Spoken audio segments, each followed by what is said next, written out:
Hello friends, welcome to our YouTube channel Doctor News. दोस्तों, क्या आप जानते हैं मोहम्मद अली जिन्ना क्या बानिए पाकिस्तान के मोहलिक बीमारी का इल्म तकसीम हिंद को रोक सकता था?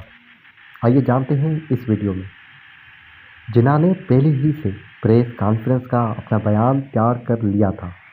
उन्हें उम्मीद थी कि उनकी ओवर माउंट बटन के दरमियान एडविना की मौजूदगी में एक तस्वीर ली जाएगी। उसके लिए वो पहले से ही एक पंच लाइन तैयार करके आए थे। सन 1978 में जिन्ना के साने निगाह स्टैनली वालपर्ट को दिए गए इंटरव्यू में लॉर्ड माउंटबेटन ने उस मुलाकात का जिक्र करते हुए कहा, जब मैं जिन्ना पर जोर दिया कि वो मेरे और एडविना के दरमियान खड़े हों, तो उनका जहन फौरी तौर पर कोई नई पंच लाइन नहीं सोच पाया और उन्होंने वही दोहराया जो वो पहले से ही सोच कर आए थे। आई रोज ब्यूटिन बिटोइन टू थॉर्निस, यानी दो कांटों के दरमियान एक फूल। जिन्ना का गवर्नर जनरल का ओहदा लेने का फैसला 2 जून सन 1947 को लॉर्ड माउंटबेटन ने लंदन से तकसीम के मुतल्लिक आने वाले मंसूबे के लिए नॉर्थ कोर्ट में हिंदुस्तानी सियासी रहनुमाओं की कॉन्फ्रेंस बुलाई थी। माउंटबेटन ने उन रहनुमाओं से कहा कि वो आधी रात से पहले अपने जवाबात उन्हें बता दें। जब जिन्ना वहाँ पहुँचे तो माउंटबेटन ने देखा कि जिन्ना ने खेल खेल में एक कागज़ पर चंद तीरे मेरे शक्लें बनाई। कागज़ पर रॉकेट टेंस रैकेट परवाह करती हुई गुब्बारों के साथ बड़े हरूफ में गवर्नर जनरल भी लिखा था। ये वादे था कि कायदे आज़म मुस्तकबिल के ओहदे के बारे में सोच रहे थे। इंडिया खुफिया एजेंसी राह में खुसूसी सेक्रेटरी रहने वाले और पाकिस्तान के हुक्मरानों पर पाकिस्तान H.G. हेल्म्स नामी किताब लिखने वाले तिलक डेविशर बताते हैं, 1947 में पाकिस्तान और इंडिया की आज़ादी से एक माह पहले लॉर्ड माउंटबेटन ने जिन्ना को हिंदू पाक के मुश्तरका गवर्नर जनरल के लिए राज़ी करने की कोशिश की थी। उनकी यह दलील ये थी कि अगर आप पाकिस्तान के गवर्नर जनरल बन जाते हैं तो आपके इख्तियार का दायरा महदूद होगा। जिन्ना का जवाब था, आप उसकी फ़िक्र न कीजिए, मेरा वज़ीर आज़म वही करेगा जो मैं कहूँगा। मैं उन्हें मशवरा दूँगा और वो उस पर अमल करेंगे। माउंटबेटन से आला ओहदे की ख्वाहिश। आइए जानते हैं। इक़्तिदार की मुंतकिली के वक्त जिन्ना ने ख्वाहिश जाहिर की थी कि उनकी कुर्सी लॉर्ड माउंटबेटन की कुर्सी से ऊपर रखी जाए, जिसे बरतानवी हुकूमत ने मुस्तरद कर दिया था। डेविशर बताते हैं, अंग्रेज़ों ने उन्हें साफ कह दिया कि जिन्ना पाकिस्तान के गवर्नर जनरल उसी वक्त बनेंगे जब इंडिया के वाइसराय माउंटबेटन उन्हें उसी ओहदे का हल्फ दिलाएंगे। हल्फ लेने से पहले जिन्ना की कोई सरकारी हैसियत नहीं है, लिहाजा माउंटबेटन की कुर्सी से ऊपर उनकी कुर्सी रखना ना तो मुनासिब है और ना ही काबिल कबूल है। सेंटिनोग्राफर की मदद से पाकिस्तान बनाया, यह एक तारीखी हकीकत है और जिन्ना का भी यही ख्याल था। उन्होंने ही पाकिस्तान बनाया है। हुमायूं मिर्ज़ा अपनी किताब फ्रॉम पॉलिसी टू पाकिस्तान में लिखते हैं, पाकिस्तान के साबिका सेक्रेटरी दिफा और बहस में पाकिस्तान के सदर बनने वाले सिकंदर मिर्ज़ा ने जिन्ना से कहा था कि हमें मुस्लिम लीग का ख्याल रखना चाहिए जिसने हमें पाकिस्तान दिया है। जिन्ना ने फौरी तौर पर जवाब दिया, कौन कहता है कि मुस्लिम लीग ने हमें पाकिस्तान दिया?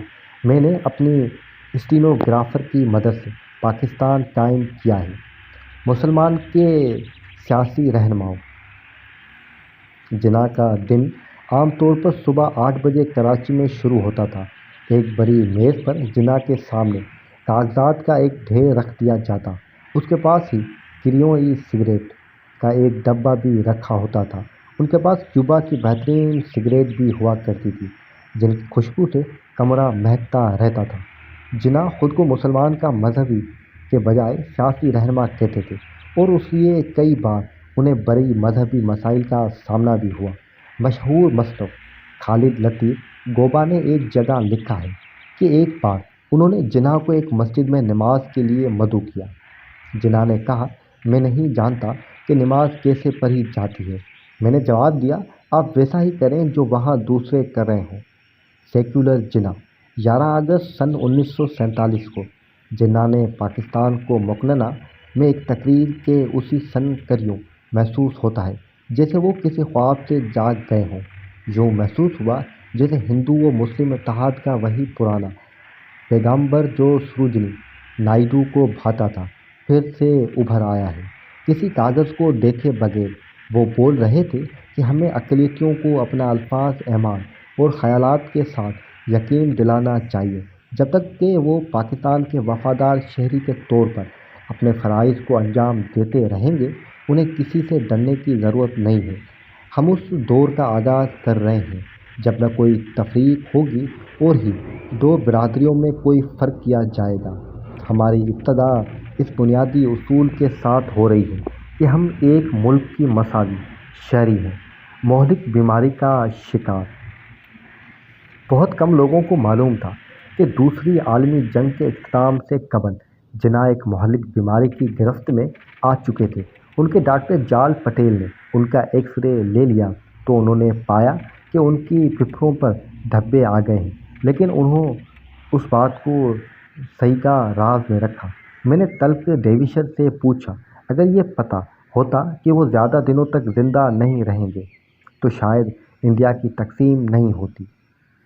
ڈیویشر کا جواب تھا، ڈاکٹر پٹیل بہت پیشہ ور ڈاکٹر تھے، لہٰذا انہوں نے کسی کو خبر نہیں ہونے دی۔ میرا خیال ہے کہ ماؤنٹ بیٹن کو اس کا علم تھا۔ انہوں نے فروری 1948 سے 6 ماہ پہلے آزادی کی تاریخ اگست 1947 میں مقرر کی کیونکہ وہ جانتا تھا کہ جناح زیادہ زندہ نہیں رہیں گے۔ اگر گاندھی، پٹیل اور نہرو کو جناح کی بیماری کا علم ہوتا تو وہ اپنی حکمت عملی تبدیل کر سکتے تھے اور تقسیم کے لیے مزید وقت مانگتے۔ وہ کہتے کہ پاکستان کی تحریک اور پاکستان کے قیام کا دار و مدار صرف ایک شخص پر تھا اور وہ جناح تھے۔ لیاقت علی اور دوسرے مسلم لیگ کے رہنماؤں میں اتنی قابلیت نہیں تھی کہ وہ پاکستان کے مطالبہ کی پیروی کر سکتے تھے۔ دردناک خاتمہ مارچ 1948 تک جناح صحت بہت خراب ہو چکی تھی۔ جب بمبئی کے ان کے دوست جمشید کراچی میں ان سے ملنے گئے تو انہوں نے دیکھا کہ وہ اپنے سرکاری گھر کے باغ میں ایک کرسی پر اونگ رہے تھے۔ جب ان کی آنکھیں کھلی تو انہوں نے کہا، جمشید میں بہت تھک چکا ہوں۔ جناح کی عمر 72 سال ہو چکی تھی۔ وہ اپنی زندگی کا سب سے بڑا مقدمہ جیت چکے تھے۔ یہی نہیں، زندہ رہنے کے معاملے میں انہوں نے اپنی سب سے بڑے مخالف مہاتما گاندھی کو شکست دے دی تھی۔ اب تو وہ کم از کم آرام کر سکتے تھے۔ 11 ستمبر سن 1948 کو رات 10 بجے کر 20 منٹ پر قائد اعظم کی روح پرواز کر گئی اور اگلے دن انہیں ایک سادہ سے کفن میں کراچی میں دفن کر دیا گیا۔ تاریخ کی ایک بہت غیر معمولی اور پراسرار شخص کا حسد خاکی آج بھی اس جگہ گلابی گنبد والے ایک خوبصورت مقبرے میں موجود ہے۔ امید ہے دوستو یہ ویڈیو آپ کو پسند آئی ہوگی۔ ویڈیو پسند آئی ہو تو ویڈیو کو لائک کر دیجیے گا اور چینل کو سبسکرائب کر دیجیے گا۔ ملتے ہیں اگلی ویڈیو میں۔